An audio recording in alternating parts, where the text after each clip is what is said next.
അയ്യപ്പൻ തിയേറ്ററിലെ ഞാൻ പറഞ്ഞു ഇങ്ങനെ ഗീത, നൃത്തവാദ്യ, ആലേഖ്യ, അഭിനയം എല്ലാ കേരളീയ സുകുമാര കലകളും സമഞ്ജസമായിട്ട് സമ്മേളിക്കണ ഒരു അതിപ്രാചീന കലാരൂപമാണ് അയ്യപ്പൻ തിയേറ്റർ.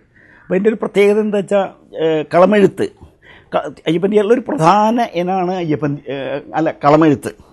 അപ്പോൾ ഈ കളത്തിൽ പലതരത്തിലുള്ള അയ്യപ്പൻ വാഹനമായിട്ട്, പുലിപ്പുറത്ത്, കുതിരവാഹനായിട്ട്, പിന്നെ ഭാര്യാപുത്ര സമേതനായിട്ട്, പ്രഭാമണ്ഡലക്കളായിട്ട്, അങ്ങനെ പലതരത്തിലുള്ള, പിന്നെ ഇതിൻ്റെ വലിയ കൂത്ത്, ഉദയാസവന കൂത്ത് സംബന്ധമായിട്ടുള്ള വലിയ പത്മക്കളം ഇടേണ്ട സ്വസ്തിക അഷ്ടതളമാലയുള്ള പത്മക്കളം, പല വ്യത്യസ്ത കളങ്ങളുണ്ട്.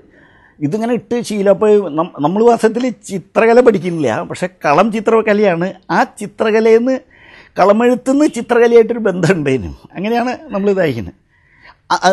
അപ്പോൾ ചിത്രമായിട്ടുള്ള ബന്ധം, ചുമർ ചിത്രകലയും ഈ കളമെഴുത്തും പറഞ്ഞ സഹോദര കലകളാണ്.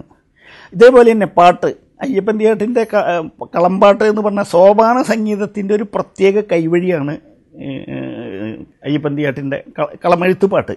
കളമെഴുത്തുപാട്ടിൽ തന്നെ ഭദ്രകാളിപ്പാട്ട്, വേട്ടേക്കരം പാട്ട്, പല ഇതുണ്ട്. അതിലൊരു കൈവഴിയാണ് അയ്യപ്പൻ തിയേറ്ററിൻ്റെ പാട്ട്.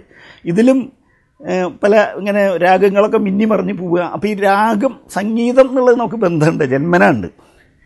അപ്പോൾ അതുപോലെ തന്നെ ഇതിൻ്റെ അഭിനയം എന്നുള്ളത് മുദ്രാഭിനയമാണ്. അമൃതമഥന കഥ